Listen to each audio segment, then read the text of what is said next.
Best Buy, one of America's greatest technological institutions. Located on the Mount Rushmore of American corporations alongside the likes of Walmart, Costco, and Amazon. Maybe they don't exactly match up with the top dogs, but if there was a C-tier Mount Rushmore, Best Buy would definitely be chiseled into the mountain. However, Best Buy decided to stroll into 2024 and choose violence and no longer sell physical media. Yes, Best Buy decided to destroy any nostalgic memory you had about going in the stores. Literally, companies are out here right now telling consumers that they should feel comfortable not owning anything. No, like they literally said that. And honestly, they might have a point. We'll talk about that in a little bit though. Remember buying that new CD or waiting out in the freezing cold just so you could make sure you got that Xbox 360 and maybe a little later on the Red Rings of Death, but we don't talk about that. Or grabbing a new movie when it released on a Tuesday night alongside some movie buttered popcorn, only to end up going to the bathroom before the movie even began. If you have nostalgic memories for those things, well, Best Buy said, fuck out of here with that bullshit. Instead, Best Buy wants customers to have new memories by bringing customers new and innovative tech for them to enjoy when they're strolling into Best Buy. Like, I don't know who's gonna tell them, but Best Buy, nobody's even going into stores anymore. Like, I don't even know if people go outside. But if anyone does go outside, they're not going to Best Buy.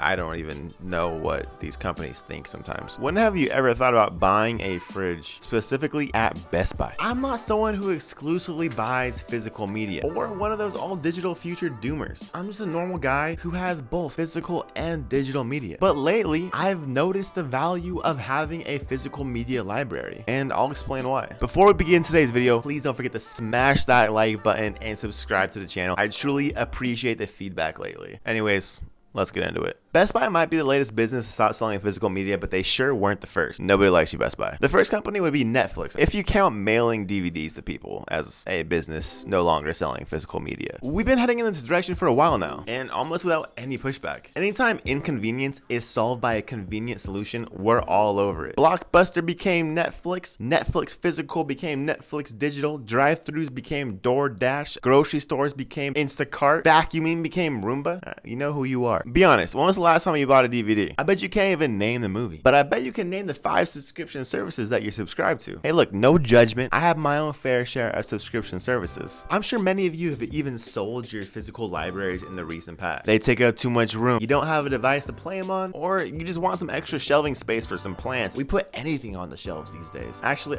hold up. Records are actually coming back into style. More people are buying record players and vinyls, and people are still subscribed to like Spotify and Apple Music, but I have noticed an uptick in people using record players, and I think that's pretty cool. I got one myself, so yeah, I highly recommend. Best Buy might be the latest entity to push your hand further into the digital honeypot, but they sure weren't the first. This idea of digital versus physical media started the other day when I got locked out of my console's digital library after having a power outage. I tried to authenticate my proof of ownership, but my console was like, I cannot prove that you bought this until I connect to the network. And I was like, but we have a power outage. I can't connect to the network. And I was like, dude, we literally were playing this game last night. How can you not verify that I own this game? And it was like, I cannot confirm or deny that we actually played this game last night. So unless I connected my console to the internet, I couldn't even play the single player games that I had purchased digitally, ultimately locking me out of hundreds of games and movies. But then I put a disc into my console and it worked like a charm. This is when I started to think, why did I even purchase this digitally to begin with? Not to mention, everything seems to be a bit more expensive when you buy digitally. I know they have a lot of sales all the time, but they're always the same price on these sales. Like, I could find the game cheaper on eBay. And let's not begin to think about the resale value. Actually, it might be a good time to start talking about resale value. I was browsing the old Twitter app when I came across an article about a store in the UK called Game. However, Game will no longer allow you to sell pre-owned games in their store, which they had previously offered. For a lot of people, buying physical media is a way where they can have some sort of value. If they ever do want to end up selling it, they can get some sort of money back from their purchase. Some stores like GameStop have offered in-store currency alongside cash offerings if you were to sell a game to them. Like I even said earlier, you could even sell these things on eBay and probably make 3 times the amount that you could get when you do trade in at a store. And that's not even to mention games that are no longer in print. Like, I have a copy of Metal Gear Solid: The Twin Snakes on the GameCube. It probably stopped being in print around 2005, 2006, but that game is upwards of $100 now. I'm not looking to sell it, but it's crazy to see the value in some of these older titles just skyrocket in the future. You might not think buying and trading pre-owned games is a big deal, but I just sold a few games for a couple hundred Bones Jones. You can't do that with digital games. But like honestly, if they ever did make some sort of trade value for digital games, that would be next level. Collecting older games is a bit different than if you were to collect, say, DVDs and CDs. A lot of these games require you to have a day one update or some sort of internet connection in order to play the game. So sure, you own the game physically, but you technically can't do anything if you don't have access to the internet, which the game required in order to play. This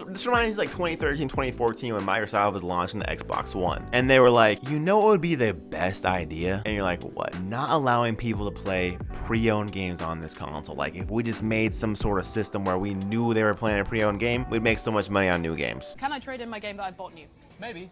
Depends on the publisher, right? We've also got new information about what happens if you want to lend your friend a game. Oh, you can't at You all. can't. Fortunately, we have a product for people who aren't able to get some form of connectivity. It's called Xbox 360. Right. So stick with 360. That's your message. If you don't, Well, if you don't like it. if you have zero access Yeah. to the internet, that is an offline device. I Yeah. mean, seriously, when I read the blogs and thought about who's really the most impacted, there was a person who said, hey, I'm on a nuclear sub. Right. And I don't even know what it means to be on a nuclear sub, but I've got to imagine that it's not easy to get an internet connection. Then they basically got bullied into making their console allow you to play pre-owned games and turn off that always online connection, which honestly makes sense, and I'm really glad they did that. But this is a slippery slope, and there really doesn't seem to be an alternative, except allowing these corporations to basically do anything they want and continue making practices where we basically don't have ownership to anything. And when I say that, I mean they're already talking about this. No, literally, Ubisoft recently said this in an interview. However, I do need to be fair to Ubisoft. They weren't necessarily talking about video games, but maybe they kind of were. They were mostly talking about subscription services taking off, and there's more context to the story than just the headline. But the point I want to make is, when we buy games,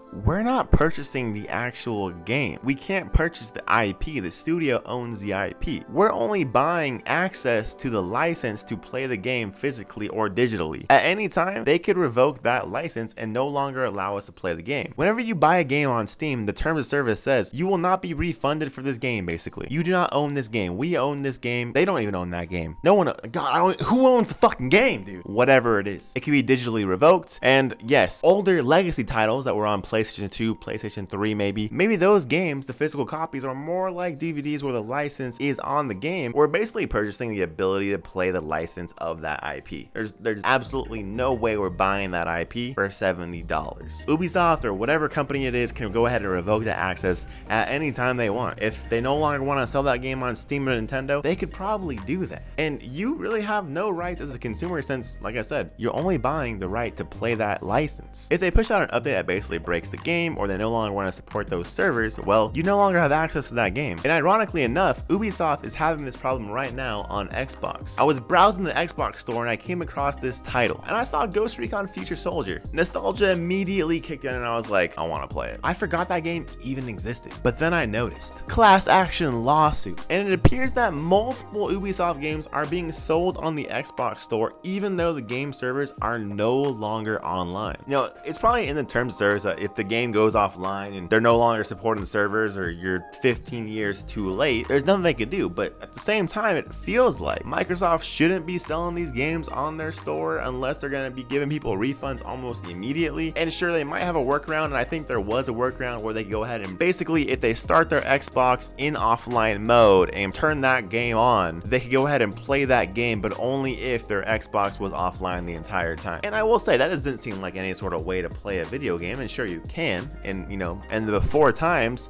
no console was even online, so who am I to talk? But it just seems like that's not the right thing to do, and maybe you shouldn't sell games that have no server access. Or maybe you should, and I'm just an idiot. But at the same time, if you look at it from both perspectives, should Ubisoft be supporting a game that only has 20 players on it every single year? I'm just trying to be fair here, trying to see both sides. Nothing wrong with that. There's also other things to consider when going all digital. What if your account gets banned? You did buy those games and maybe you should be reimbursed from. Well, no, actually, most of these companies will not reimburse you. I think probably every single one of them will not reimburse you if you get banned. Just don't get banned. Don't do anything stupid. Don't say anything stupid. Just just don't get banned. Not a good look. Well, physical games seem to be in a bad spot right now, but movies and music are a bit different. Kind of still makes sense to buy physically. If you own a CD or DVD, they don't need a day one update or an internet connection to be played, but CDs and DVDs also have that same problem that video games have, and you're only buying the right to play that license. And once that license expires, it doesn't get renewed or whatever happens, like video games, when you're buying a CD or DVD, you're only buying the license to that IP to be played at your home for however long that company has access to that license. And once they no longer have access to that license, you no longer have the right to play that content at your house. But with DVDs and CDs, nobody's gonna come knocking at your door saying, hey, give us your 1998 version of Pulp Fiction. I don't even know if Pulp Fiction came out in 1998, but that was my best guess. So in a way, CDs and DVDs are a bit more valuable to buy physically. But there's also another benefit to buying physical media. There's been a few shows that have been censored post-launch, or a few episodes have gone missing. So in a way, it helps to preserve this content in its purest format when it was actually released. And also, let's say if that streaming service that you're watching a show on no longer has it, and you have to go ahead and subscribe to a new one, but you're still subscribed to that last one, but then something happens to that new one, you gotta subscribe to another one. You don't run into that problem either. All you gotta do is go ahead and pop that disc into your DVD player, and you're good to go. They're almost like perfect little time capsules. So when Best Buy decides to stop selling physical media in their retail warehouses, it's a big deal. Who's gonna follow suit? What's gonna happen in a few years? Where are we gonna be able to buy physical media? Well, no one knows right now, and we'll have to wait and see. But don't worry, Christopher Nolan, because I'll be buying Oppenheimer in 4K and watching on my iPhone 11. Anyways, y'all, I've done a lot of talking about this. Now I wanna hear what you think about digital media. Do you still buy physical, or is it only for certain things like records or CDs or DVDs or whatever it is that you still buy? Comic books? Maybe you've gone all digital and you don't ever see yourself going back to physical media. Whatever it is, I wanna hear it, so go ahead and leave a comment down below and I'll get back to you. If you're still here, you're a real one. Please don't forget to like the video and subscribe to the channel. Thanks again for watching. Later.